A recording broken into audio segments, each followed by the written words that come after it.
Hello everyone, कैसे हैं आप सभी। स्वागत है आप सभी का आपके अपने यूट्यूब चैनल बीरे स्टडी पॉइंट पर। तो आज की ये वीडियो एनईपी के फर्स्ट सेमेस्टर के स्टूडेंट्स के लिए काफ़ी ज़्यादा यूजफुल होने वाली है, क्योंकि आज की इस वीडियो में हम बात करने वाले हैं फाइनेंस फॉर एवरीवन, यानी जिन स्टूडेंट्स ने भी इस सब्जेक्ट को चूज़ किया था। आज की ये वीडियो उन सभी स्टूडेंट्स के लिए काफ़ी ज़्यादा इंपॉर्टेंट होने वाली है, क्योंकि आज की इस वीडियो में हम इस पूरे बुक के मोस्ट इंपॉर्टेंट क्वेश्चंस को डिस्कस करने वाले हैं, जो कि आपको आपके एग्जाम में देखने को मिलेंगे, ये मेरी गारंटी है। और जो क्वेश्चन मैं आपको बता रहा हूँ, अगर आपने उन क्वेश्चन आंसर को अच्छे से प्रिपेयर कर लिया तो आपके एग्जाम में वही सेम क्वेश्चन आपको देखने को मिलने वाले हैं। और मैं आपको बताना चाहूंगा कि आज की ये वीडियो हिंदी मीडियम के साथ साथ इंग्लिश मीडियम वाले स्टूडेंट्स के लिए भी काफी ज्यादा इंपॉर्टेंट होने वाली है, क्योंकि आज की इस वीडियो में मैं आपको हिंदी और इंग्लिश दोनों मीडियम में ही कंटेंट को प्रोवाइड करने वाला हूँ।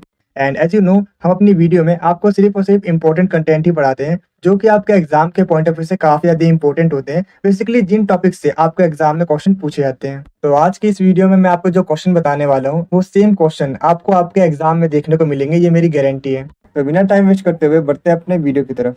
तो चलिए सबसे पहले हम बात करते हैं इसके लेटेस्ट सिलेबस के बारे में। तो मैं आपको बताना चाहूंगा कि इसमें टोटल आपको 5 यूनिट्स को पढ़ना है। इसमें यूनिट फर्स्ट है वित्तीय साक्षरता का परिचय, यानी इंट्रोडक्शन टू फाइनेंशियल लिटरेसी। तो यूनिट फर्स्ट के अंदर बेसिकली आपको वो सारी बेसिक चीजें जाननी है कि आखिर फाइनेंशियल लिटरेसी होती क्या है, इसका कैसे यूज किया जाता है, हम इसे कैसे सीख सकते हैं। इन सभी चीजों को आपको चैप्टर फर्स्ट में सीखना है।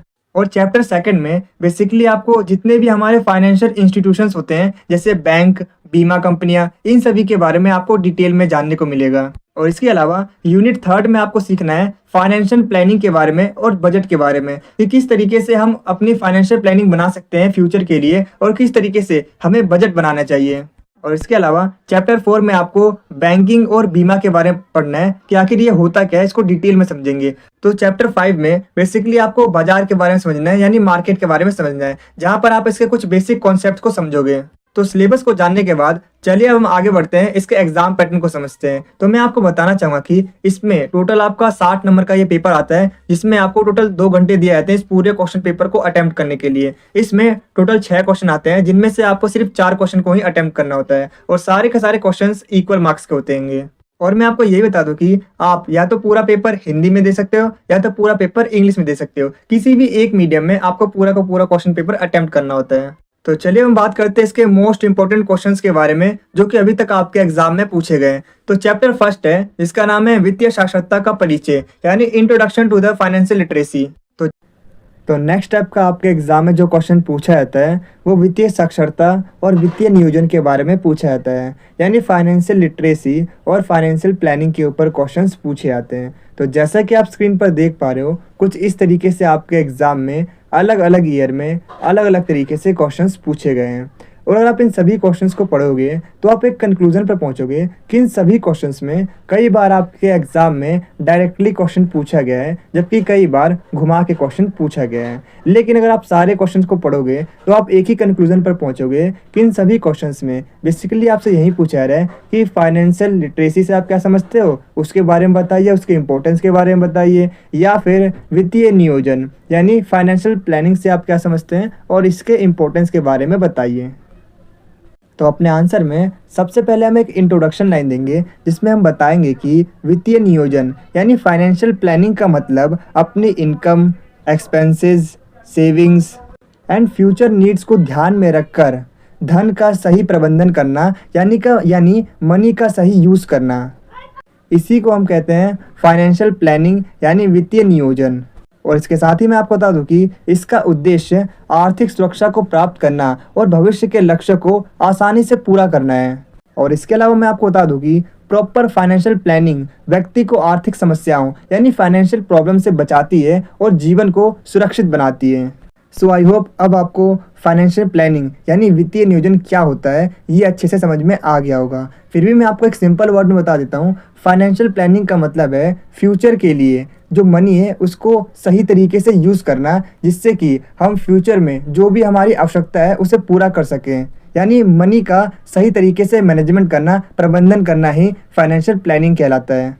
तो अब सवाल ये आता है कि फाइनेंशियल प्लानिंग ज़रूरी क्यों है। तो फाइनेंशियल प्लानिंग इसलिए ज़रूरी है जिससे कि हमें कोई फाइनेंशियल प्रॉब्लम यानी आर्थिक समस्याओं का सामना ना करना पड़े, और फ्यूचर में जो भी हमारी आवश्यकता है उसे हम आसानी से प्राप्त कर सकें। तो इसके बाद चलिए अब हम बात करते हैं वित्तीय साक्षरता के बारे में, यानी फाइनेंशियल लिटरेसी के बारे में। तो मैं आपको बताना चाहूँगा कि वित्तीय साक्षरता यानी फाइनेंशियल लिटरेसी से हमारा आशय धन के प्रबंधन से संबंधित ज्ञान और कौशल से है। मतलब कोई भी व्यक्ति फाइनेंशियल प्लानिंग तभी कर पाएगा जब उसके पास फाइनेंशियल से संबंधित यानी पैसों से संबंधित उसके पास ज्ञान होगा और कौशल होगा यानी स्किल होगा, तभी वो फाइनेंशियल प्लानिंग कर सकता है। और इसके साथ ही मैं आपको बता दूं कि फाइनेंशियल लिटरेसी के माध्यम से व्यक्ति अपने इनकम, एक्सपेंडिचर, सेविंग्स, इन्वेस्टमेंट्स और ऋण का सही प्रबंधन करना सीखता है। और इसके साथ ही मैं आपको बता दूं कि ये व्यक्ति को फाइनेंशियली अवेयर और सेल्फ डिपेंडेंट बनाता है। और इसी रीज़न की वजह से जो वित्तीय साक्षरता है यानी फाइनेंशियल लिटरेसी एक सफल और सुरक्षित जीवन के लिए बहुत ही ज़्यादा ज़रूरी है। बिकॉज अगर आपके पास पैसों से संबंधित ज्ञान और स्किल ही नहीं होगा, कौशल नहीं होगा, तो आप फाइनेंशियल प्लानिंग कर ही नहीं पाओगे। तो इसीलिए फाइनेंशियल प्लानिंग को सीखना काफ़ी ज़्यादा ज़रूरी है, इसीलिए ये सब्जेक्ट आपके इस कोर्स में डाला गया है। तो इसके बाद चलिए अब हम बात करते हैं वित्तीय नियोजन की प्रक्रिया के बारे में, यानी आखिर वो कैसा प्रोसेस है जिसके थ्रू हम फाइनेंशियल प्लानिंग कर सकते हैं, वो कौन से स्टेप्स हैं, वो कौन से एलिमेंट्स हैं जिनका हमें ध्यान रखना होता है। तो इसमें सबसे पहले आता है वर्तमान आर्थिक स्थिति को समझना, यानी नोइंग प्रेजेंट फाइनेंशियल पोजीशन। मतलब आपकी करंट फाइनेंशियल पोजीशन क्या है उसको जानना सबसे ज़्यादा ज़रूरी है, क्योंकि उसके बाद ही आप अपनी फाइनेंशियल प्लानिंग बना सकते हो। तो इसमें सबसे पहले व्यक्ति को अपनी इनकम, एक्सपेंसेस, सेविंग्स और उधार की जानकारी प्राप्त करनी चाहिए, क्योंकि इसी के माध्यम से उसे अपनी वर्तमान आर्थिक स्थिति का पता चलता है। और ये जो इन्फॉर्मेशन है ये फ्यूचर के प्लान्स के लिए बहुत ही ज़्यादा हेल्पफुल रहती है। और इसी रीज़न की वजह से वित्तीय नियोजन यानी फाइनेंशियल प्लानिंग की जो शुरुआत है, जो स्टार्टिंग है, वो वर्तमान स्थिति से होती है। यानी करंट में आपकी क्या सिचुएशन है, करंट में आपकी क्या फाइनेंशियल कंडीशन है, इसे समझना सबसे ज़्यादा ज़रूरी है। तो इसमें अगला स्टेप आता है भविष्य के लक्ष्यों को तय करना, यानी सेटिंग फाइनेंशियल गोल्स। तो मैं आपको बताना चाहूँगा कि व्यक्ति को ये डिसाइड करना चाहिए कि भविष्य में उसे क्या अचीव करना है, उसे क्या चाहिए भविष्य में। जैसे बच्चों की अच्छी शिक्षा चाहिए उसे, घर खरीदना है उसे, या फिर कार खरीदनी है। तो अगर उसका गोल एकदम क्लियर होगा तो वो अपने मनी का सही तरीके से यूज़ कर पाएगा। मतलब उसके गोल्स जितने क्लियर होंगे, उसके लक्ष्य जितने ज़्यादा स्पष्ट होंगे, तो उसी हिसाब से उसके जो फ्यूचर के प्लान्स हैं वो उन्हें आसानी से अचीव कर सकता है, प्राप्त कर सकता है।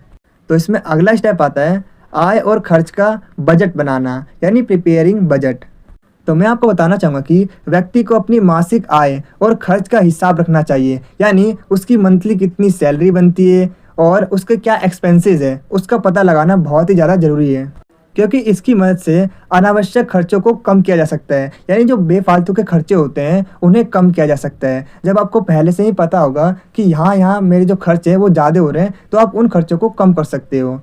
और इसके साथ ही मैं आपको बता दूं कि बजट बनाने से बचत बढ़ती है, यानी सेविंग्स बढ़ती है और मनी का सही यूज़ हो पाता है। और इसके अलावा मैं आपको बता दूं कि ये आर्थिक अनुशासन बनाए रखने में भी काफ़ी ज़्यादा हेल्पफुल है। तो नेक्स्ट है बचत और निवेश की योजना बनाना, यानी planning and saving and investment. तो मैं आपको बताना चाहूँगा कि रेगुलर सेविंग करना भविष्य की सुरक्षा के लिए बहुत ही ज़्यादा ज़रूरी है। बचत किए गए धन को सही तरीके से इन्वेस्ट करना भी बहुत ही ज़्यादा ज़रूरी है, क्योंकि इससे जो हमारी इनकम है वो बढ़ जाती है, हमें रिटर्न मिलता है। तो इसीलिए सेविंग के साथ साथ उस पैसे को इन्वेस्ट करना भी बहुत ही ज़्यादा ज़रूरी है, क्योंकि इसकी मदद से जो व्यक्ति है वो अपने बड़े बड़े लक्ष्य को आसानी से प्राप्त कर सकता है। और इसी रीज़न की वजह से सेविंग्स और इन्वेस्टमेंट दोनों ही इम्पोर्टेंट हैं। तो नेक्स्ट है ऋण का सही प्रबंधन, यानी मैनेजिंग डेब्ट प्रॉपर्ली। तो मैं आपको बताना चाहूँगा कि अगर व्यक्ति पर कोई ऋण है यानी लोन है, तो उसे टाइम पर चुकाना बहुत ही ज़्यादा ज़रूरी है और उससे उसके लिए एक प्लानिंग बनानी चाहिए, जिससे कि वो टाइम पर सारे के सारे लोन चुका सकें। क्योंकि अगर वो लोन को नहीं चुकाएगा तो उसका इंटरेस्ट बढ़ता जाएगा और फिर वो फाइनेंशियल प्रॉब्लम्स में आ सकता है। और मैं आपको बता दूं कि सही ऋण प्रबंधन से आर्थिक संतुलन बढ़ जाता है, और तो और इससे भविष्य में वित्तीय तनाव यानी फाइनेंशियल स्ट्रेस नहीं होता।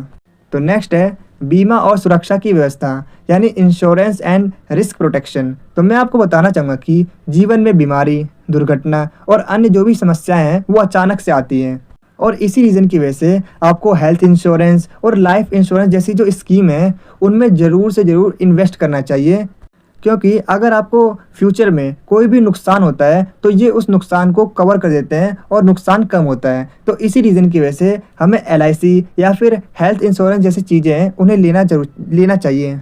और इसके साथ ही मैं आपको बता दूं कि जो बीमा होता है वो व्यक्ति के साथ साथ उसके परिवार को भी सुरक्षित रखता है।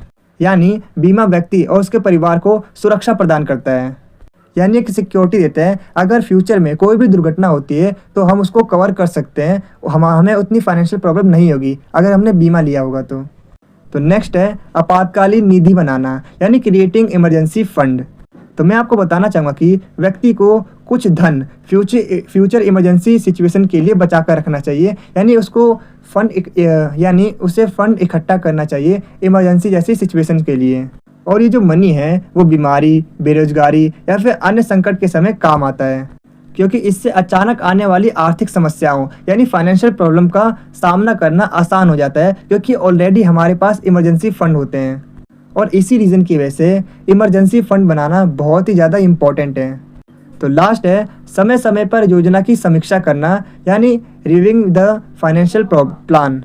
तो मैं आपको बताना चाहूँगा कि समय के साथ इनकम, एक्सपेंसेस और नीड्स चेंज होते रहते हैं, और इसीलिए वित्तीय योजना की जो रेगुलर रिव्यू करना है वो भी काफ़ी ज़्यादा ज़रूरी होता है। तो आपको टाइम टाइम पर अपनी ज़रूरत के हिसाब से चीज़ों को दोबारा चेक करना चाहिए और उसमें चेंजेस करने चाहिए। सो आई होप अब आपको फाइनेंशियल प्लानिंग के जो प्रोसेस है यानी जो प्रक्रिया है वो अच्छे से समझ में आ गई होगी। तो इसके बाद चलिए हम बात करते हैं इसके इम्पोर्टेंस के बारे में, यानी वित्तीय साक्षरता के क्या इम्पोर्टेंस है, या फिर आप कह सकते हो वित्तीय नियोजन यानी फाइनेंशियल प्लानिंग के क्या इम्पोर्टेंस है। कुछ भी आपसे एग्जाम में पूछा जाए आंसर सेम होने वाला है।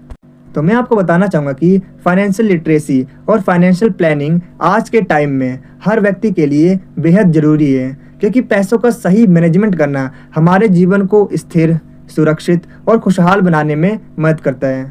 तो इसी के साथ मैं आपको बताना चाहूँगा कि जो फाइनेंशियल प्लानिंग है या फिर जो फाइनेंशियल लिटरेसी है वो आर्थिक सुरक्षा प्रदान करता है, यानी इट प्रोवाइड्स फाइनेंशियल सिक्योरिटी।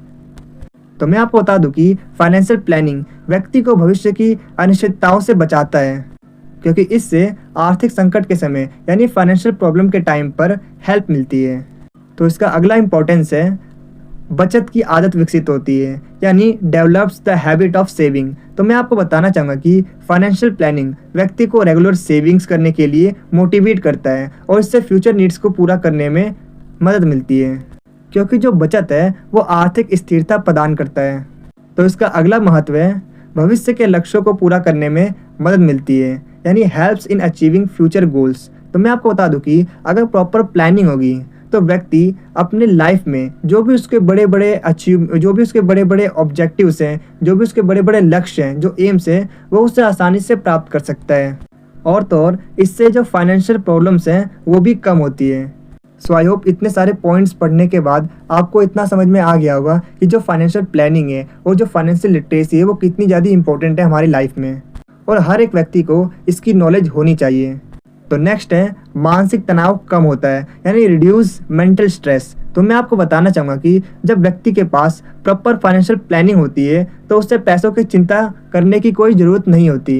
इससे मन शांत रहता है और आत्मविश्वास बढ़ता है, यानी कॉन्फिडेंस बढ़ता है, क्योंकि उसने पहले से ही प्लानिंग बना रखी है, उसके पास ऑलरेडी इमरजेंसी फंड है, तो उसे चिंता करने की कोई ज़रूरत नहीं होती, वो स्ट्रेस फ्री रहता है। और इसीलिए जो फाइनेंशियल प्लानिंग है वो मन को शांति प्रदान करती है। तो नेक्स्ट है आपातकालीन परिस्थितियों में सहायता करता है, यानी हेल्प्स इन इमरजेंसी सिचुएशंस। तो मैं आपको बता दूं कि बीमारी, दुर्घटना या नौकरी छूटने जैसी अचानक आने वाली समस्याओं के लिए फाइनेंशियल प्लानिंग बहुत ही ज़्यादा यूज़फुल हो सकती है, क्योंकि पहले से की गई सेविंग्स और इन्वेस्टमेंट्स आर्थिक सहायता प्रदान करते हैं, और इसकी वजह से व्यक्ति को दूसरों पर निर्भर नहीं रहना पड़ता, और इसीलिए ये कठिन समय में भी सुरक्षा प्रदान करता है। तो इसका अगला इम्पोर्टेंस है ये धन का सही उपयोग सिखाता है, यानी ensures proper use of money. तो मैं आपको बताना चाहूँगा कि फाइनेंशियल प्लानिंग व्यक्ति को अपनी आय का सही ढंग से कैसे यूज़ किया जाए इसे सिखाता है, और इससे जो अनावश्यक खर्चे होते हैं उनको कंट्रोल करने में मदद मिलती है, यानी जो बेफालतू के खर्चे होते हैं वो धीरे धीरे कम होने लगते हैं, क्योंकि व्यक्ति अपनी आवश्यकताओं के अनुसार और प्राथमिकताओं के अनुसार ही खर्च करना शुरू करता है, और इसकी वजह से आर्थिक संतुलन बना रहता है। तो नेक्स्ट पॉइंट है ये निवेश के बेहतर निर्णय लेने में सहायता करता है, यानी helps in better investment decisions. तो मैं आपको बता दूं कि फाइनेंशियल प्लानिंग व्यक्ति को सही निवेश विकल्प चुनने में मदद करता है। इससे वो अपनी आवश्यकताओं को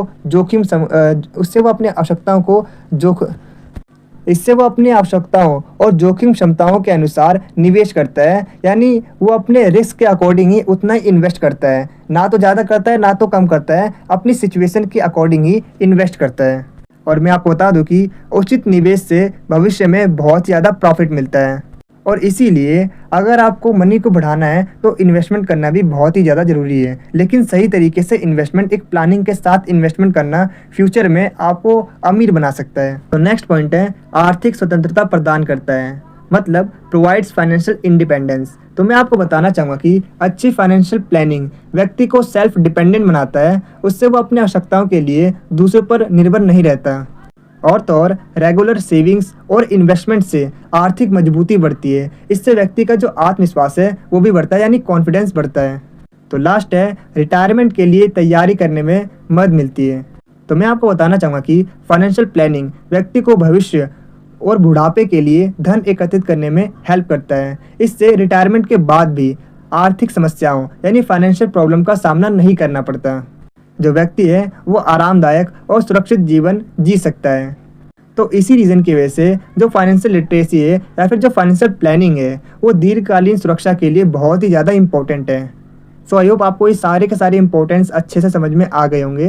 तो इसके बाद चलिए अब हम बात करते हैं इसके कंक्लूजन के बारे में। तो मैं आपको बताना चाहूँगा कि फाइनेंशियल प्लानिंग धन का सही प्रबंधन करने की एक इम्पॉर्टेंट प्रोसेस है, यानी किस तरीके से मनी का यूज़ किया जाए इसका एक बहुत ही अच्छा प्रोसेस है, एक स्किल है जो कि हर किसी व्यक्ति को सीखनी चाहिए। और इसके अलावा मैं आपको बता दूं कि ये व्यक्ति को फाइनेंशियल सिक्योरिटी प्रदान करता है और फ्यूचर में उसके जितने भी गोल्स हैं उन्हें ईजिली अचीव करने में हेल्प करता है। वीडियो में आगे बढ़ने से पहले मैं आपको बताना चाहूँगा कि अगर आपको इस वीडियो के प्रॉपर आंसर वाले नोट्स चाहिए तो जो नोट्स का लिंक है वो मैंने आप सभी को अपने इस वीडियो के डिस्क्रिप्शन बॉक्स में प्रोवाइड कर दिया है। आप वहाँ से नोट्स को आसानी से डाउनलोड कर सकते हो। इसके अलावा मैं आपको बताना चाहूँगा कि ये जो सब्जेक्ट है ये फर्स्ट से लेके 6 सेमेस्टर सभी सेमेस्टर में होता है। तो अगर आप किसी भी सेमेस्टर में हो, अगर आपके पास ये सब्जेक्ट है तो आपके लिए नोट्स और ये जो वीडियो है वो काफ़ी ज़्यादा इंपॉर्टेंट होने वाली है, काफ़ी ज़्यादा वैल्यूएबल होने वाली है। तो मैं आपको यही रिकमेंड करूंगा कि नोट्स को डाउनलोड कीजिएगा और वीडियो को अच्छे से वॉच कीजिएगा, जिससे कि आप अपने एग्जाम में अच्छा स्कोर कर पाओगे। इसके अलावा मैं आपको बताना चाहूँगा कि हमारे जो नोट्स है वो हिंदी मीडियम और इंग्लिश मीडियम दोनों मीडियम वाले स्टूडेंट्स के लिए अवेलेबल हैं। तो नेक्स्ट क्वेश्चन आपके एग्जाम में पूछा जाता है, डाकघर द्वारा जमाकर्ताओं को दी जाने वाली विभिन्न बचत योजनाएं क्या हैं, इसके बारे में बताइए। तो चलिए हम समझते हैं कि डाकघर की बचत योजनाएं क्या हैं, यानी what is post office saving schemes. तो मैं आपको बताना चाहूँगा कि भारत में डाकघर न सिर्फ चिट्ठी या फिर पार्सल पहुंचाने का काम करता है, बल्कि ये आम लोगों के लिए सुरक्षित और भरोसेमंद बचत योजनाएं भी चलाता है। इन योजनाओं में निवेश करना आसान है और ग्रामीण से लेकर शहरी सभी वर्गों के लोग इसका लाभ उठा सकते हैं, इसका फायदा उठा सकते हैं। तो इसकी पहली स्कीम है डाकघर बचत खाता यानी पोस्ट ऑफिस सेविंग अकाउंट। तो मैं आपको बताना चाहूंगा कि ये बिल्कुल बैंक के सेविंग अकाउंट जैसा होता है, जिसमें थोड़ी सी रकम को जमा किया जाता है और उस पर आपको ब्याज मिलता है। और ये छोटे जमाकर्ताओं के लिए एक बेस्ट ऑप्शन है। फॉर एग्जाम्पल, जैसे कोई 5,000 रुपये जमा करता है तो उसे सालाना पर ईयर कुछ इंटरेस्ट मिलता है फिक्स, जस्ट लाइक आपको सेविंग अकाउंट में इंटरेस्ट मिलता है पर ईयर। तो सेम तरीके से पोस्ट ऑफिस की भी ये स्कीम है कि आप वहाँ पर सेविंग अकाउंट ओपन करवा सकते हैं, जिसमें आप अपनी डिपॉजिट को रख सकते हैं और उसमें आपको ईयरली कुछ बेनिफिट मिलता है, कुछ ब्याज मिलता है, उस पर इंटरेस्ट मिलता है। तो पोस्ट ऑफिस की जो अगली स्कीम है वो है आवर्ती जमा योजना यानी रेकरिंग डिपॉजिट। तो मैं आपको बताना चाहूँगा कि इस योजना में हर महीने एक निश्चित राशि यानी एक फिक्स्ड अमाउंट डिपॉजिट करना होता है एक लिमिटेड टाइम के लिए, और जब वो टाइम पूरा हो जाता है तो आपको जितना भी आपने डिपॉजिट किया है वो आपको वापस मिलता है विद इंटरेस्ट, यानी उस पर इंटरेस्ट के साथ आपको मिलता है। और मैं आपको बता दूं कि ये खासकर उन सभी लोगों के लिए काफ़ी ज़्यादा बेस्ट ऑप्शन है जो कि धीरे धीरे बचत करना चाहते हैं, यानी धीरे धीरे सेविंग करना चाहते हैं, उनके लिए एक बेस्ट ऑप्शन है। फॉर एग्जाम्पल, अगर कोई पर्सन हर महीने 1,000 रुपये अपने अकाउंट में डालता है 5 साल तक, तो जब साल का एंड होगा, जब 5 साल कंप्लीट होंगे, उसके बाद आपको पूरी की पूरी बड़ी रकम वापस मिलेगी विद इंटरेस्ट, इंटरेस्ट के साथ मिलेगी।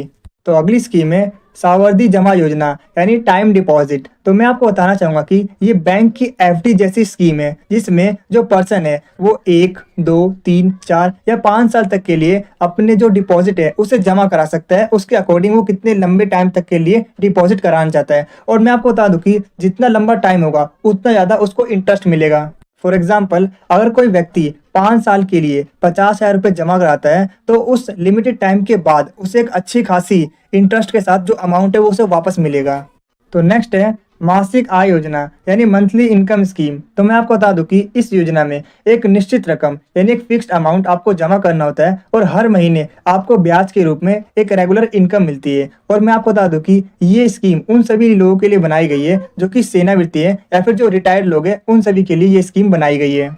तो अगली स्कीम है वरिष्ठ नागरिक बचत योजना यानी सीनियर सिटीजन सेविंग स्कीम। तो मैं आपको बताना चाहूंगा कि ये योजना 60 वर्ष से ज़्यादा उम्र के लोगों के लिए और इसमें बाकी स्कीम के मुकाबले ज़्यादा इंटरेस्ट मिलता है। इससे जितने भी जो सीनियर सिटीजन है उनको एक रेगुलर इनकम और आर्थिक सुरक्षा दोनों मिलती है।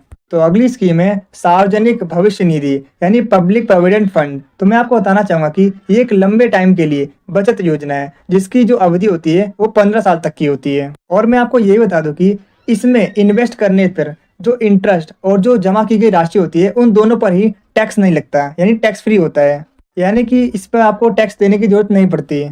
तो और मैं आपको ये भी बताना चाहूँगा कि ये ऑप्शन उन सभी के लिए बेस्ट है जो कि सेफ और टैक्स फ्री फ्यूचर बनाना चाहते हैं। अगर मैं एग्जांपल की बात करूं, जैसे अगर कोई व्यक्ति हर साल 50,000 पीपीएफ में जमा करता है यानी पब्लिक प्रोविडेंट फंड में जमा करता है तो 15 साल बाद उसे एक बड़ी रकम मिलेगी और वो भी टैक्स लाभ दोनों मिलेगा। तो इसकी अगली स्कीम है किसान विकास पत्र यानी किसान विकास पत्रा। तो मैं आपको बताना चाहूंगा कि इसमें डाली गई रकम तय समय में दोगुनी हो जाती है। इसे खासकर ग्रामीण इलाकों और छोटे किसानों के लिए बनाया गया है। अगर मैं एग्जांपल की बात करूं, जैसे अगर कोई व्यक्ति 50,000 रुपये जमा करता है तो करीब 10 साल बाद ये उसका 2 गुना हो जाता है यानी 1 लाख रुपए बन जाता है। तो आइए अब हम बात करते हैं इसके कंक्लूजन के बारे में। तो मैं आपको बताना चाहूंगा कि डाकघर की बचत योजनाएं सुरक्षित, भरोसेमंद और आम जनता के लिए काफी अधिक आसानी से उपलब्ध है। और ये योजनाएं छोटे निवेशकों, ग्रामीण लोगों, वरिष्ठ नागरिकों और मध्यम वर्ग के परिवार के लिए काफी अधिक बेनिफिशियल है, काफी अधिक उपयोगी है।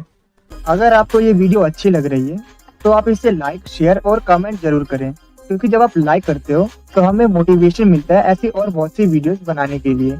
और जब आप वीडियो को शेयर करते हो तो जैसा कि आपको पता ही होगा, नॉलेज बांटने से बढ़ती है।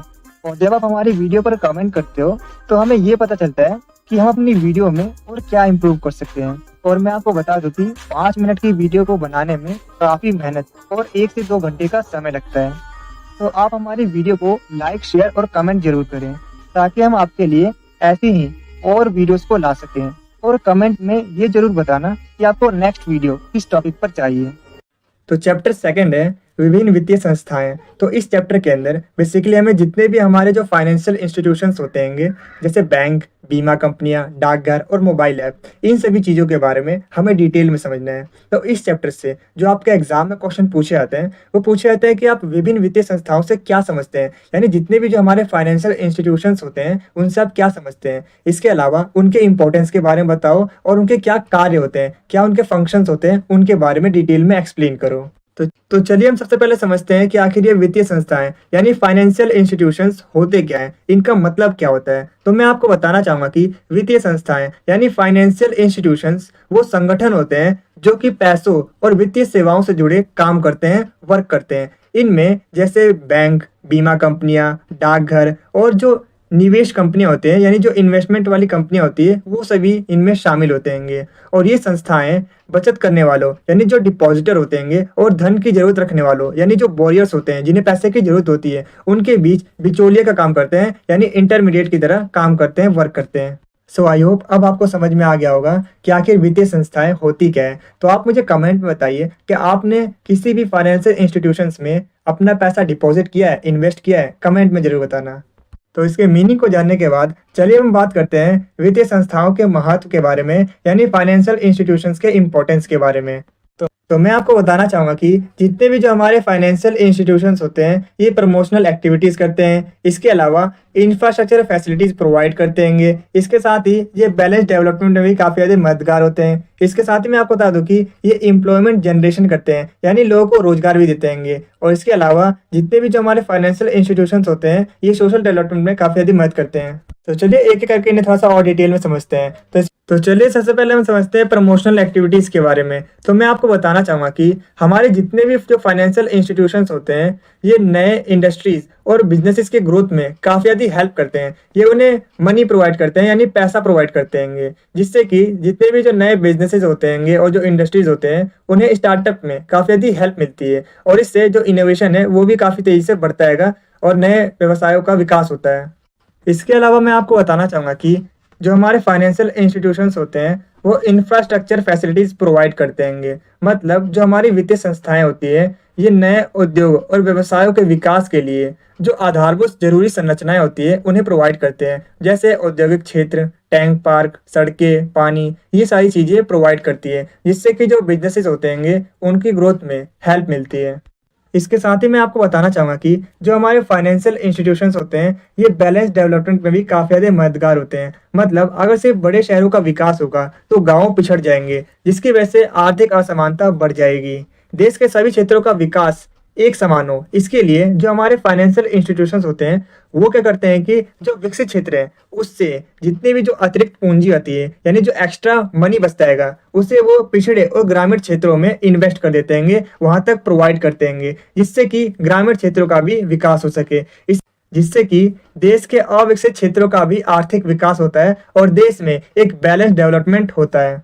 इसके अलावा मैं आपको बता दूं कि जो हमारे फाइनेंशियल इंस्टीट्यूशंस होते हैं ये एम्प्लॉयमेंट जनरेशन में भी काफ़ी ज़्यादा हेल्प करते हैं। मतलब जितने भी जो हमारे फाइनेंशियल इंस्टीट्यूशंस होते हैं वो नए इंडस्ट्रीज़ और बिजनेसेस के ग्रोथ के लिए उन्हें पैसा प्रोवाइड करते हैं, उन्हें लोन देते हैं, जिससे कि जो नए बिजनेसेस है और जो इंडस्ट्रीज़ है उनको ग्रोथ मिलती है। और इसकी वजह से जितने भी जो एजुकेटेड लोग होते हैं उन्हें रोजगार मिलता है, उन्हें एम्प्लॉयमेंट मिलता है।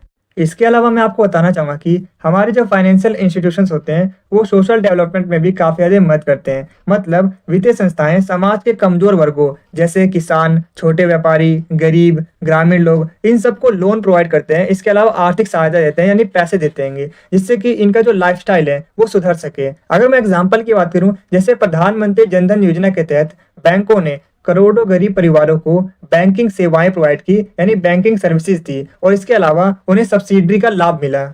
सो आई होप अब आपको फाइनेंशियल इंस्टीट्यूशंस की जो इम्पोर्टेंस है वो समझ में आ गए होंगे। तो इसके बाद चलिए हम बात करते हैं वित्तीय संस्थाओं के कार्य के बारे में, यानी फाइनेंशियल इंस्टीट्यूशंस के आखिर क्या फंक्शंस होते हैं उन्हें समझते हैं। तो मैं आपको बताना चाहूँगा कि वित्तीय संस्थाएं यानी फाइनेंशियल इंस्टीट्यूशंस सिर्फ पैसा जमा करने और लोन देने तक ही सीमित नहीं है। इनका जो मेन वर्क होता है वो सेविंग्स को इकट्ठा करके उन्हें सही जगह इन्वेस्ट करना होता है। तो मैं आपको बताना चाहूँगा कि वित्तीय संस्थाओं का काम होता है अल्पकालिक दायित्व को दीर्घकालिक में निवेश करके बदलना।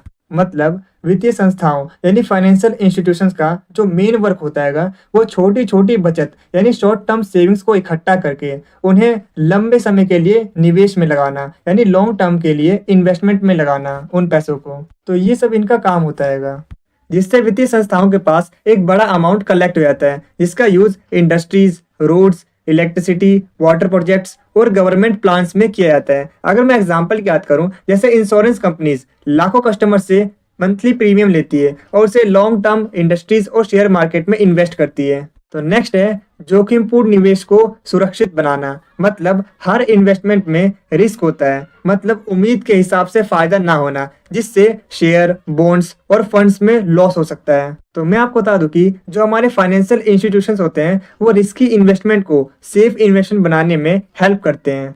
अगर मैं एग्जांपल की बात करूं, जैसे शेयर मार्केट्स या फिर म्यूचुअल फंड में अगर आप इन्वेस्ट करते हैं तो उसमें उतार चढ़ाव होता है जो कि काफ़ी ज़्यादा रिस्की होता है। लेकिन वहीं अगर आप बैंक में एफडी करवाते हो यानी फिक्स डिपॉजिट कराते हो या फिर पोस्ट ऑफिस की सेविंग स्कीम लेते हो तो ये कम रिस्की होता है।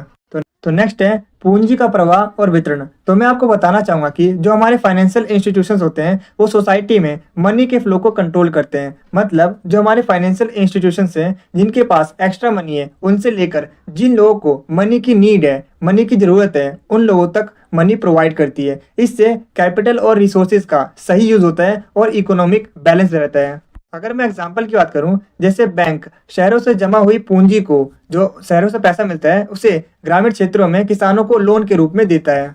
तो इसके बाद फाइनेंशियल इंस्टीट्यूशंस का अगला काम होता है ऋण और क्रेडिट सुविधाएं उपलब्ध कराना। तो मैं आपको बताना चाहूंगा कि जितने भी जो हमारी वित्तीय संस्थाएं होती है ये उद्योगों, व्यापारियों और व्यक्तियों को लोन प्रोवाइड करते हैं। इसमें जैसे short term loan, mid term loan और लॉन्ग टर्म लोन प्रोवाइड करते हैं। तो इसके थ्रू जितने भी जो बिजनेसेस हैं वो अपने कामकाज को आगे बढ़ा सकते हैं। तो अगर मैं एग्जांपल की बात करूं, जैसे किसानों को फसल उगाने के लिए शॉर्ट टर्म लोन दिया जाता है, जबकि हाउस या फैक्ट्री बनाने के लिए लॉन्ग टर्म लोन दिया जाता है। तो नेक्स्ट है विभिन्न वित्तीय सेवाएं प्रदान करना। तो मैं आपको बताना चाहूंगा कि बैंक्स और फाइनेंशियल इंस्टीट्यूशंस कस्टमर को कई तरह की सर्विसेज देते हैं, जैसे चेक, डेबिट कार्ड और credit card facility, foreign exchange facility. इसके अलावा इलेक्ट्रॉनिक लेन देन जिसमें NEFT, RTGS और UPI आते हैं, और इसके अलावा कस्टमर्स की फाइनेंशियल पोजीशंस की मॉनिटरिंग।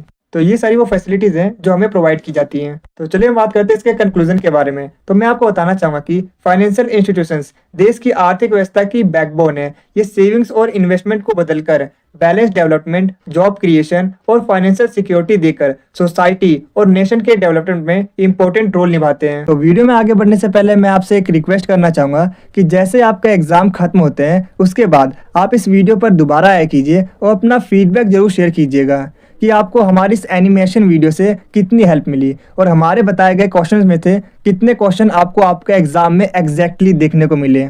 तो आप हमें कमेंट सेक्शन में बताया कीजिए कि जैसे ही आपका ये एग्ज़ाम खत्म हो उसके बाद आपको क्या करना है। जैसे आप गेट से बाहर निकलते हो या फिर ट्रैवल करते हो मेट्रो में, रिक्शे में, बस में, ऑटो में, आप क्या कीजिए इस वीडियो को दोबारा ओपन कीजिएगा और एक छोटा सा कमेंट जरूर कीजिएगा कि आपको हमारी इस एनिमेशन वीडियो से कितनी हेल्प मिली और कितने क्वेश्चन आए एग्जैक्टली जो हमने आपको बताया, क्योंकि आपका ये छोटा सा फीडबैक हमारे लिए बहुत ही ज़्यादा वैल्यूएबल होता है और आपके यही छोटे छोटे फीडबैक हमें आगे की वीडियोस बनाने के लिए काफ़ी ज़्यादा मोटिवेट करते हैं। और इसके साथ ही अभी आपको क्या करना है, वीडियो को पॉज करना है और आप एग्ज़ाम से कितने दिन पहले ये वीडियो देख रहे हैं वो कमेंट सेक्शन में ज़रूर बताना।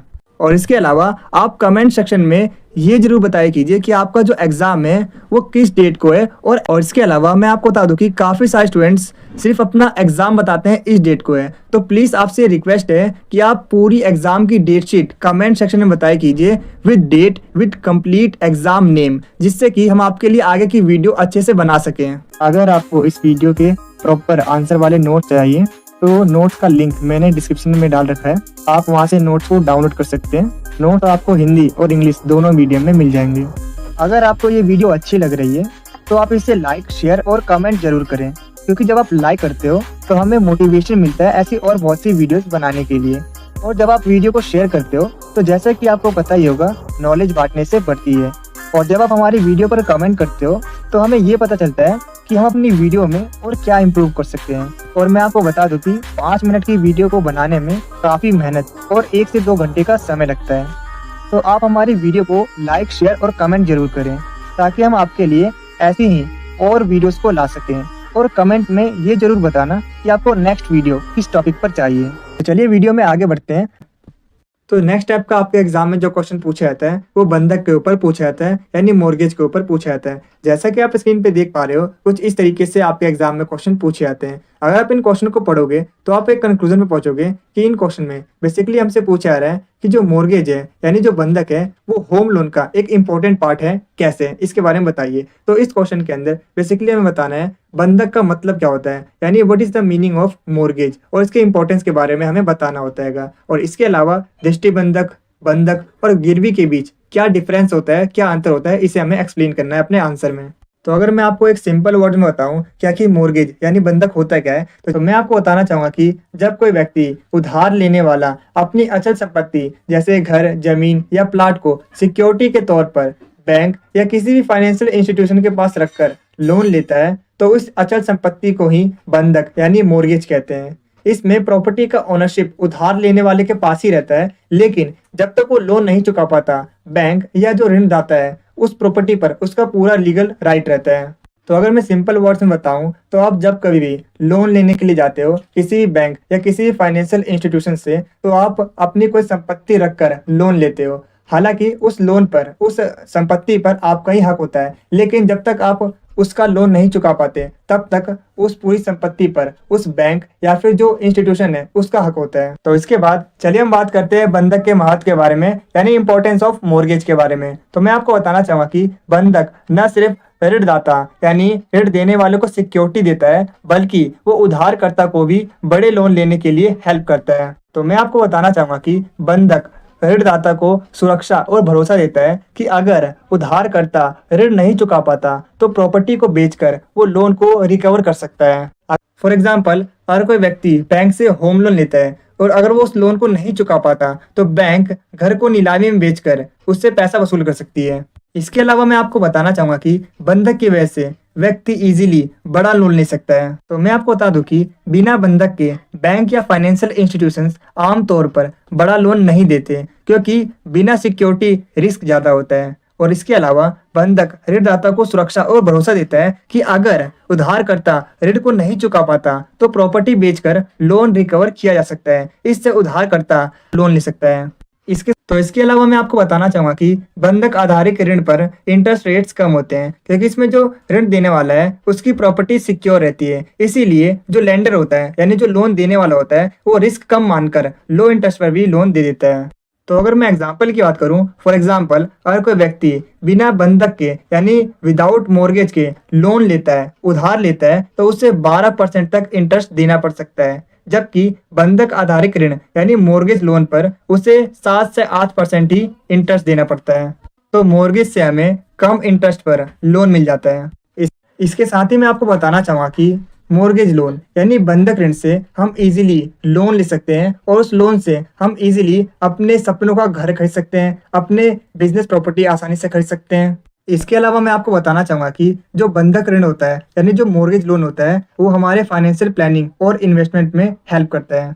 तो इसके बाद चलिए हम बात करते हैं दृष्टिबंधक, बंधक और गिरवी में क्या अंतर होता है। तो इसका आंसर आपको हमारे पीडीएफ के अंदर मिल जाएगा और जो पीडीएफ का लिंक है वो मैंने आपको अपने इस वीडियो के डिस्क्रिप्शन बॉक्स में प्रोवाइड कर दिया है। जाइए पीडीएफ को डाउनलोड कीजिए और एग्जाम में अच्छा स्कोर कीजिएगा। अगर अभी तक आपने मेरे चैनल को सब्सक्राइब नहीं किया है तो सब्सक्राइब करके बेल आइकन को जरूर प्रेस करना, ताकि मेरे चैनल पे आने वाली सभी वीडियो का नोटिफिकेशन सबसे पहले आप तक पहुंचे। तो चलिए अब वीडियो में आगे बढ़ते हैं। तो चैप्टर 3 है वित्तीय योजना और बजटिंग। तो इस चैप्टर से जो फर्स्ट आपके एग्जाम में क्वेश्चन पूछा जाता है वो यही पूछा जाता है कि वित्तीय योजना से आप क्या समझते हैं, इसका क्या मतलब है, इसके ऑब्जेक्टिव को बताओ और इसके इंपॉर्टेंस को बताओ। मतलब आखिर जो फाइनेंशियल प्लानिंग है इससे आप क्या समझते हैं, इसके मीनिंग को बताओ और आखिर किसका क्या ऑब्जेक्टिव होता है और ये क्यों जरूरी है, इसके इंपॉर्टेंस को बताओ, यानी हमें फाइनेंशियल प्लानिंग क्यों करनी चाहिए।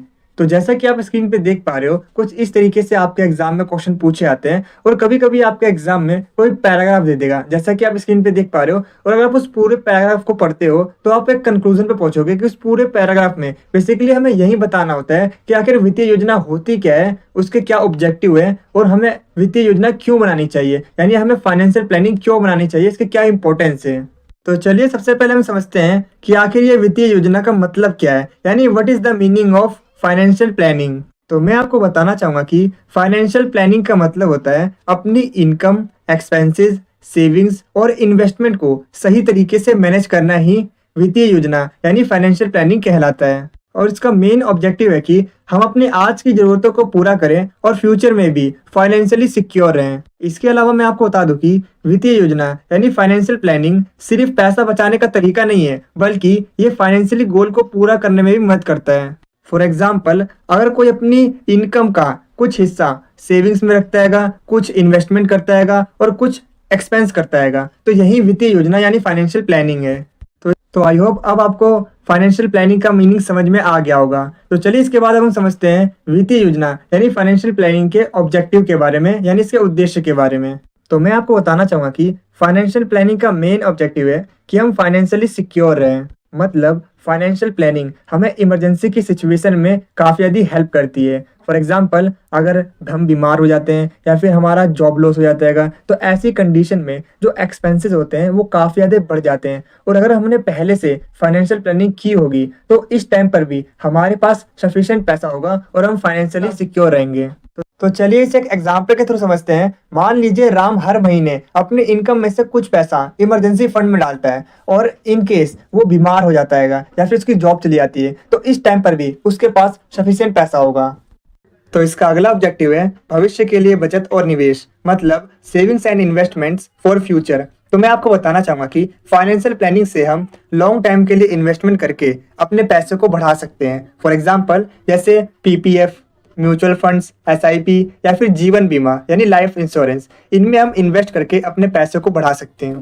तो नेक्स्ट है ऋण का सही प्रबंधन यानी डेब्ट मैनेजमेंट। तो मैं आपको बताना चाहूँगा कि फाइनेंशियल प्लानिंग हमें ये बताती है कि हमें कितना ऋण लेना चाहिए, यानी कितना लोन लेना हमारे लिए सेफ है और उसे हमें कैसे चुकाना चाहिए, किस टाइम पर चुकाना चाहिए। अगर मैं एग्जांपल की बात करूँ, जैसे क्रेडिट कार्ड और होम लोन का सही टाइम पर भुगतान करना ऋण का सही प्रबंधन है यानी डेब्ट मैनेजमेंट है। तो इसका अगला ऑब्जेक्टिव है आर्थिक लक्ष्य प्राप्त करना यानी अचीविंग फाइनेंशियल गोल्स। तो मैं आपको बताना चाहूंगा कि वित्तीय योजना वित्तीय और व्यक्तिगत लक्ष्यों को प्राप्त करने में मदद करती है। फॉर एग्जाम्पल जैसे घर खरीदना, बच्चों की शिक्षा में इन्वेस्ट करना, शादी या फिर रिटायरमेंट, इन सभी चीज़ों में पैसों की नीड होती है। और अगर हमें फाइनेंशियल प्लानिंग के बारे में पता होगा तो इस टाइम पर हमारे पास सफिशिएंट पैसा होगा जिससे कि हम अपने फाइनेंशियल गोल्स को अचीव कर सकते हैं। तो नेक्स्ट है कर लाभ और वित्तीय अनुशासन यानी tax benefits and financial discipline. तो मैं आपको बताना चाहूंगा कि सही योजना से अनावश्यक खर्च कम होते हैं और टैक्स में भी छूट मिल सकती है और व्यक्ति में आर्थिक अनुशासन आता है। अगर मैं एग्जांपल की बात करूं, जैसे पीपीएफ या एनआईसी में इन्वेस्ट करने से टैक्स बचता है। तो इसके बाद चलिए हम बात करते हैं वित्तीय योजना यानी फाइनेंशियल प्लानिंग के इंपॉर्टेंस के बारे में। तो जैसा कि आप स्क्रीन पे देख पा रहे हो, ये सभी वो फाइनेंशियल प्लानिंग के इंपॉर्टेंस है। तो इसके बाद चलिए हम बात करते हैं वित्तीय योजना की प्रक्रिया के बारे में यानी प्रोसेस ऑफ फाइनेंशियल प्लानिंग के बारे में, जिसमें हम ये समझेंगे कि हमें किस तरीके से अपनी फाइनेंशियल प्लानिंग बनानी चाहिए स्टेप बाय स्टेप।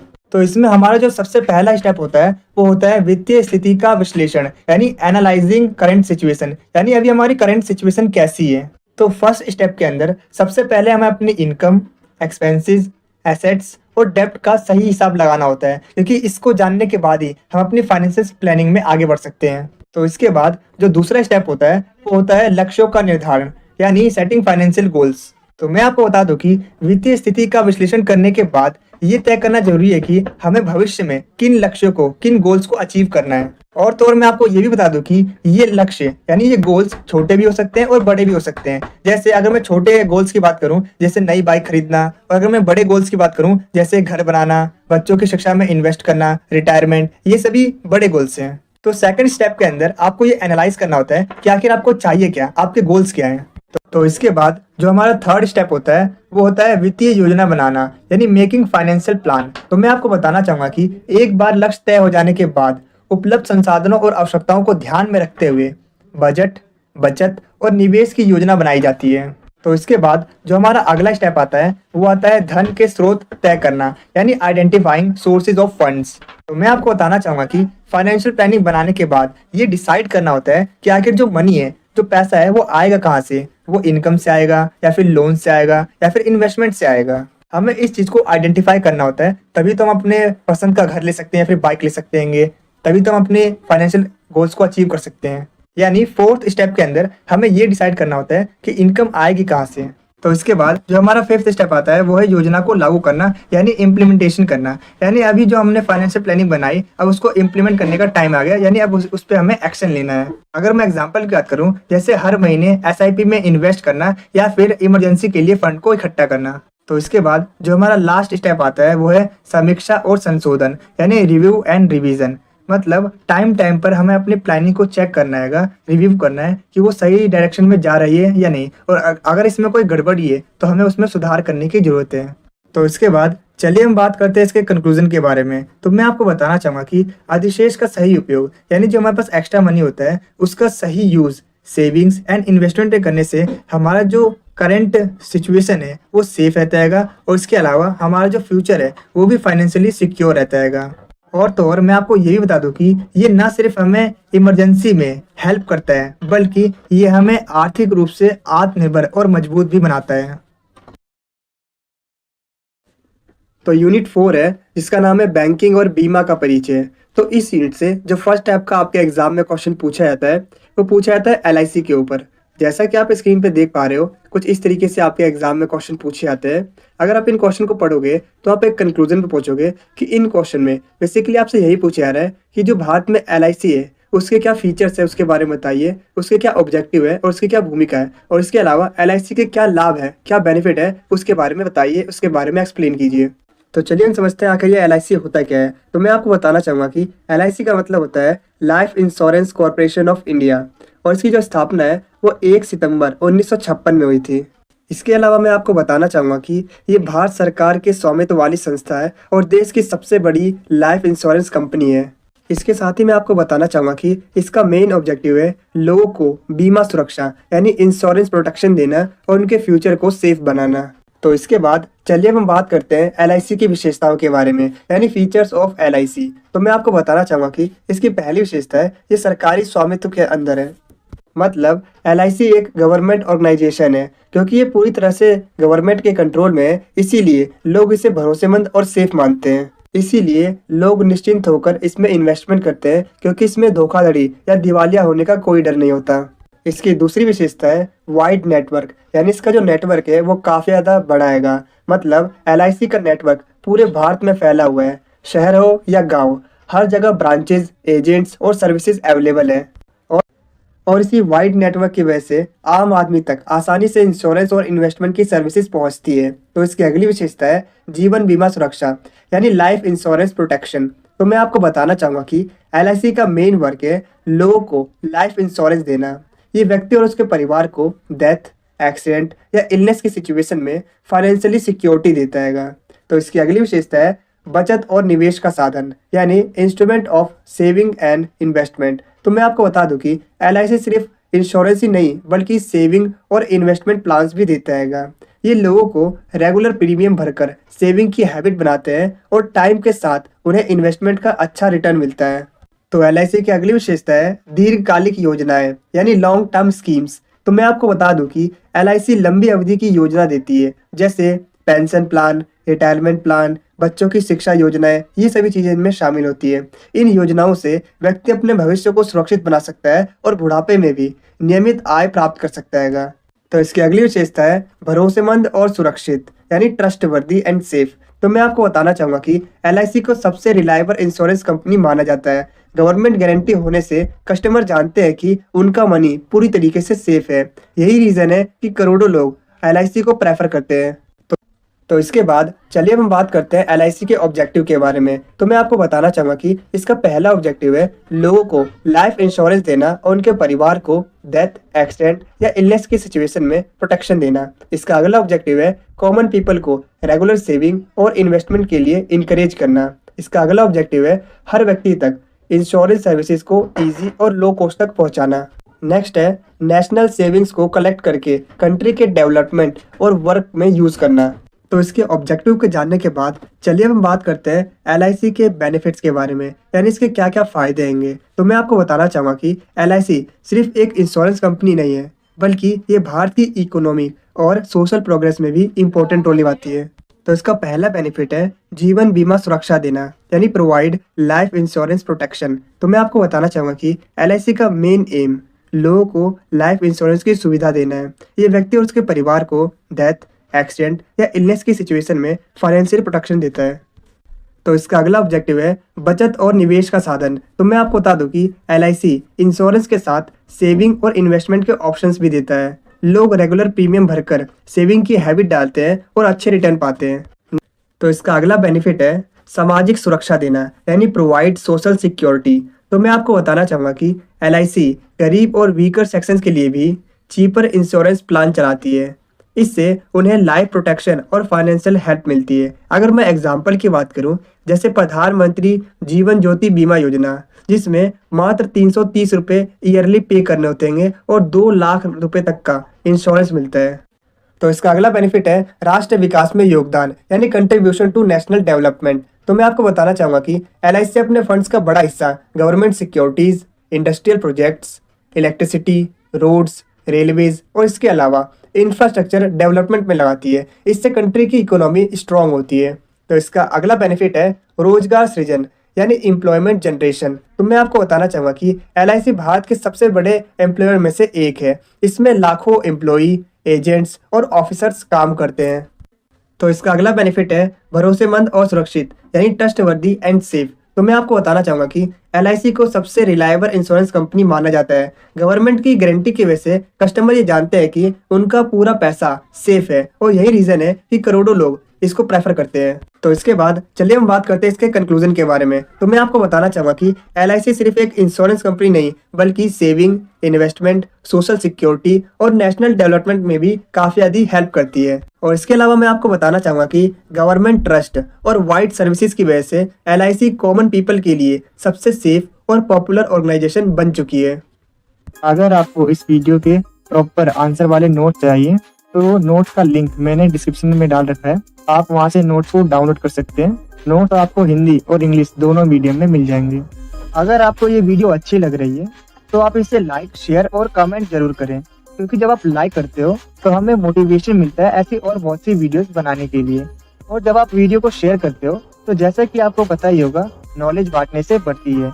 और जब आप हमारी वीडियो पर कमेंट करते हो तो हमें ये पता चलता है कि हम अपनी वीडियो में और क्या इम्प्रूव कर सकते हैं। और मैं आपको बता दूं कि 5 मिनट की वीडियो को बनाने में काफ़ी मेहनत और 1 से 2 घंटे का समय लगता है।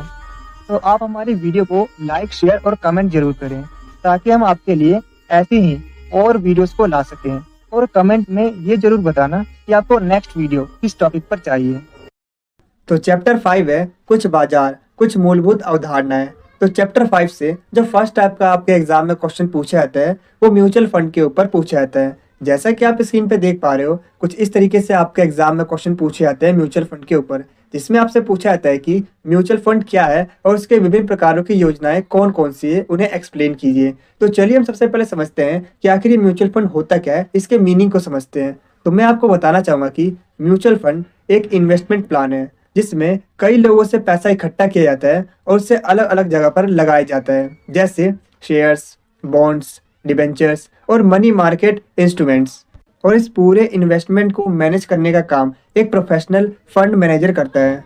और मैं आपको ये भी बता दूं कि म्यूचुअल फंड उन लोगों के लिए बेस्ट है, यूज़फुल है, जिनके पास इन्वेस्टमेंट करने के लिए बहुत सारा पैसा नहीं होता। मतलब इसमें छोटे इन्वेस्टर्स भी छोटी राशि जमा करके शुरुआत कर सकते हैं और बड़े इन्वेस्टर्स की तरह अच्छा रिटर्न पा सकते हैं। तो अगर मैं एग्जांपल की बात करूं, जैसे अगर किसी पर्सन के पास सिर्फ 500 रुपये हैं तो वो भी म्यूचुअल फंड की SIP यानी सिस्टमैटिक इन्वेस्टमेंट प्लान से हर महीने इन्वेस्टमेंट कर सकता है और समय के साथ ये छोटा इन्वेस्टमेंट बड़े अमाउंट में बदल सकता है। तो आई होप अब आपको म्यूचुअल फंड की मीनिंग के बारे में समझ में आ गया होगा कि आखिर म्यूचुअल फंड होता क्या है। तो उसके बाद चलिए अब हम समझते हैं म्यूचुअल फंड की मेन योजनाओं के बारे में, यानी types of mutual funds schemes के बारे में। तो इसमें सबसे पहले आता है इक्विटी फंड। तो मैं आपको बताना चाहूँगा कि इक्विटी फंड वो फंड्स है जिसमें पैसा कंपनीज के शेयर में लगाया जाता है। इसमें रिस्क ज़्यादा होता है लेकिन लॉन्ग टाइम में अच्छा रिटर्न मिलता है। तो चलिए इसे एक एग्जांपल के थ्रू समझते हैं। मान लीजिए अगर कोई 10 साल तक इक्विटी फंड में इन्वेस्ट करता है तो मैं आपको बता दूं कि उसे बैंक की FD यानी फिक्स्ड डिपॉजिट से भी ज़्यादा रिटर्न मिल सकता है। तो नेक्स्ट आता है डेब्ट फंड। तो मैं आपको बता दूं कि इन फंड्स में इन्वेस्टमेंट का पैसा government bonds, debentures, corporate bonds या फिर अदर फिक्स्ड इनकम इंस्ट्रूमेंट्स में लगाया जाता है। और मैं आपको बता दूं कि इसमें जो रिस्क होता है वो काफ़ी कम होता है और इसमें रेगुलर इनकम मिलती रहती है। तो इसके बाद आता है हाइब्रिड फंड। तो मैं आपको बताना चाहूँगा कि इन फंड में पैसा शेयर्स और बॉन्ड्स दोनों में लगाया जाता है। इसमें रिस्क और रिटर्न दोनों ही बैलेंस रहते हैं। अगर मैं एग्जांपल की बात करूं, जैसे किसी हाइब्रिड फंड में 60% पैसा शेयर्स में लगाया जाता है और 40% बॉन्ड्स में लगाया जाता है। तो इसके बाद आता है मनी मार्केट फंड। तो मैं आपको बताना चाहूँगा कि ये फंड्स शॉर्ट टर्म के लिए होते हैं और सेफ इंस्ट्रूमेंट्स में इन्वेस्ट किए जाते हैं। और तो और इसमें रिस्क भी कम होता है और पैसे को आसानी से निकाला जा सकता है। अगर मैं एग्जांपल की बात करूं, जैसे अगर 6 महीने बाद घर की EMI देनी है तो इसमें इन्वेस्ट किया जा सकता है। तो नेक्स्ट है इंडेक्स फंड। तो मैं आपको बताना चाहूँगा कि ये फंड्स किसी स्पेसिफिक स्टॉक मार्केट इंडेक्स जैसे निफ्टी 50, सेंसेक्स इसको ट्रैक करते हैं और इनका रिटर्न मार्केट जैसा होता है और चार्जेस कम होते हैं। अगर मैं एग्जांपल की बात करूं, जैसे निफ्टी 50 इंडेक्स फंड में वही 50 कंपनी शामिल होती है जो निफ्टी इंडेक्स में होती है। तो इसके अलावा 2 और स्कीम्स हैं जो कि आपको हमारे नोट्स में मिल जाएंगे, और जो नोट्स है उसका लिंक मैंने आपको अपने इस वीडियो के डिस्क्रिप्शन बॉक्स में प्रोवाइड कर दिया है। आप वहां से नोट्स को आसानी से डाउनलोड कर सकते हो। तो चलिए हम बात करते हैं इसके कंक्लूजन के बारे में। तो मैं आपको बताना चाहूँगा कि म्यूचुअल फंड्स छोटे और बड़े दोनों इन्वेस्टर्स को प्रोफेशनल मैनेजमेंट और डाइवर्सिफाइड इन्वेस्टमेंट का मौका देते हैं। भारत में अवेलेबल विभिन्न स्कीम्स इन्वेस्टर्स की ज़रूरत और रिस्क कैपेसिटी के अकॉर्डिंग सेफ और प्रॉफिटेबल ऑप्शन देती है। तो वीडियो में आगे बढ़ने से पहले मैं आपको बताना चाहूँगा कि अगर आपको इस वीडियो के प्रॉपर आंसर वाले नोट्स चाहिए तो जो नोट्स का लिंक है वो मैंने आप सभी को अपने इस वीडियो के डिस्क्रिप्शन बॉक्स में प्रोवाइड कर दिया है। आप वहाँ से नोट्स को आसानी से डाउनलोड कर सकते हो। इसके अलावा मैं आपको बताना चाहूँगा कि ये जो सब्जेक्ट है ये फर्स्ट से लेके 6 सेमेस्टर सभी सेमेस्टर में होता है। तो अगर आप किसी भी सेमेस्टर में हो, अगर आपके पास ये सब्जेक्ट है तो आपके लिए नोट्स और ये जो वीडियो है वो काफ़ी ज़्यादा इंपॉर्टेंट होने वाली है, काफ़ी ज़्यादा वैल्यूएबल होने वाली है। तो मैं आपको यही रिकमेंड करूंगा कि नोट्स को डाउनलोड कीजिएगा और वीडियो को अच्छे से वॉच कीजिएगा, जिससे कि आप अपने एग्जाम में अच्छा स्कोर कर पाओगे। इसके अलावा मैं आपको बताना चाहूँगा कि हमारे जो नोट्स है वो हिंदी मीडियम और इंग्लिश मीडियम दोनों मीडियम वाले स्टूडेंट्स के लिए अवेलेबल हैं। तो जैसा कि आप देख सकते हो हमारे नोट्स में सबसे पहले हमने आप सभी के लिए वीडियो का लिंक प्रोवाइड किया है। जैसे ही आप इस लिंक पे क्लिक करते हो तो आपके सामने इस सब्जेक्ट की जो वीडियो है वो ओपन हो जाएगी। तो आपको किस तरीके से अपनी स्टडी को कंटिन्यू करना है, सबसे पहले आपको लिंक पे क्लिक करना है और उसके बाद आपके सामने जो वीडियो ओपन होगी उस वीडियो को आपको अच्छे से वॉच करना है, उसके जितने भी जो कॉन्सेप्ट्स है उसे अच्छे से समझना है। उसके बाद आपको नोट्स को पढ़ना है, जिससे कि आपको ज़्यादा समझ में आएगा और आप अपने एग्जाम में अच्छा स्कोर कर पाओगे। और जैसा कि आप देख सकते हो उस लिंक के नीचे हमने एक और लिंक प्रोवाइड किया है, जो कि है हमारे यूट्यूब चैनल का होम पेज का लिंक। और उसके जस्ट नीचे हमने आपको प्रोवाइड किया है हमारे व्हाट्सअप चैनल का लिंक, जिससे कि व्हाट्सअप पे हम आपको लेटेस्ट अपडेट देते रहेंगे। कोई भी अपडेट आती है सबसे पहले आपको हमारे व्हाट्सअप ग्रुप में मिल जाएगी। और इसके अलावा हमने आपको प्रोवाइड किया है हमारा कॉन्टैक्ट नंबर। अगर आपको कुछ चीज़ समझ में नहीं आती तो आप हमें कॉन्टैक्ट कर सकते हैं, कोई इशू नहीं है। और इसके अलावा मैं आपको बताना चाहूँगा कि जैसे कि आप देख सकते हो यहाँ पर हमने आप सभी के लिए लेटेस्ट सिलेबस प्रोवाइड किया है आपके एग्जाम पैटर्न के अकॉर्डिंग। और उसके जस्ट नीचे आपको यहाँ पर मिलने वाला है क्वेश्चन पेपर, जिससे कि आपको ये कंफर्म हो सके कि कितने नंबर का पेपर आता है, कितने क्वेश्चन अटेम्प्ट करने होते हैं और कितने टाइम में हमें अटेम्प्ट करना होता है। और इसके बाद जैसे कि आप देख सकते हो अभी तक आपके एग्जाम में जितने भी टाइप के क्वेश्चन पूछे गए हैं वो सारे के सारे टाइप्स के क्वेश्चन आपको इस पीडीएफ के अंदर मिलने वाले हैं विद सॉल्यूशन, आंसर के साथ मिलने वाले हैं। और मैं आपको बताना चाहूँगा कि ये जो नोट्स हैं वो काफ़ी ज़्यादा रिसर्च करके बनाएंगे। तो अगर आप एक बार इन्हें पढ़ लेते हो तो आपको एक बार में ही याद हो जाएगा और आप अपने एग्जाम में अच्छा स्कोर कर पाओगे।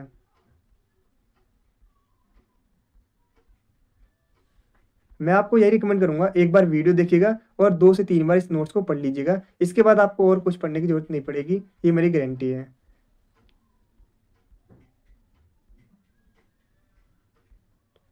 अगर आपको ये वीडियो यूज़फुल लगे तो प्लीज़ इस वीडियो को ज़्यादा से ज़्यादा शेयर कीजिएगा, जिससे कि ये वीडियो और दूसरे लोगों तक भी पहुँचे और उनकी भी हेल्प हो सके।